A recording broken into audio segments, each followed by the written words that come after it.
Crocheters, today we're going to get right into it by showing you this chain stitch. Actually, here's the end of it. Here is the chain stitch we made before, and now we're going to do something with it. I'm going to show you the single crochet. The stitch is called the rib stitch because I prefer it, and also it's one that I realized later is not the usual stitch people use, but I find it easier. So you notice that I've put an extra chain loop on the end. This is your turning stitch. It's very important to, when you're done with an end, make a turning stitch out of one chain loop. Now this is going to go into this particular loop.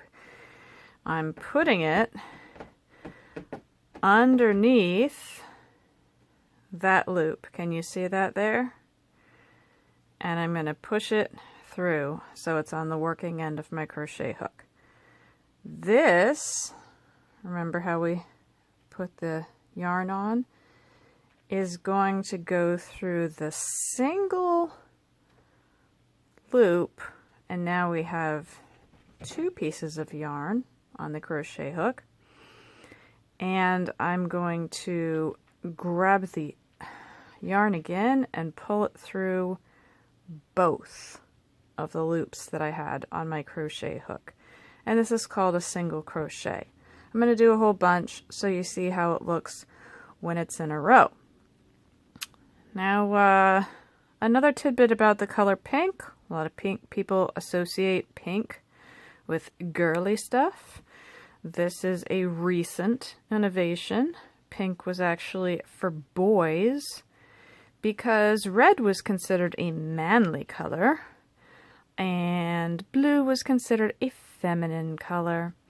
And pink is just a sort of watered down red. So little boys would sometimes be dressed in pink. And light blue was considered a feminine version for little girls. All right. Okay. So sometimes this happens. Sometimes you are crocheting and your crochet hook just slips out entirely and you go, I don't know what I'm doing. Okay. Remember, if you pull on this string, it will undo stuff. Pull it very gently or you're going to undo the whole row. Don't mind that noise in the background. That's my cat. So this is the last stitch that we were working on. Right back in and continue where we left off. Each of these little loops is a different stitch. So, oh wait a minute, I forgot. In order to do anything you have to actually insert the crochet hook. Okay, so now back to our single crochet.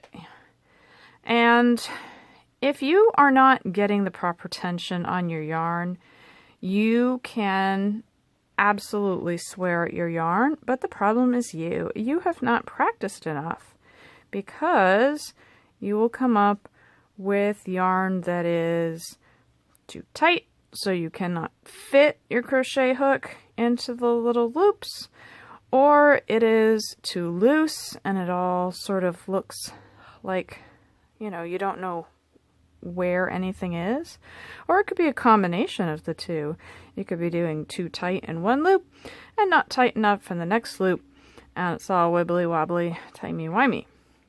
And in the next video, if you should like this video, I will make a next video if you actually start commenting on these videos and tell me what part of the video that you liked best.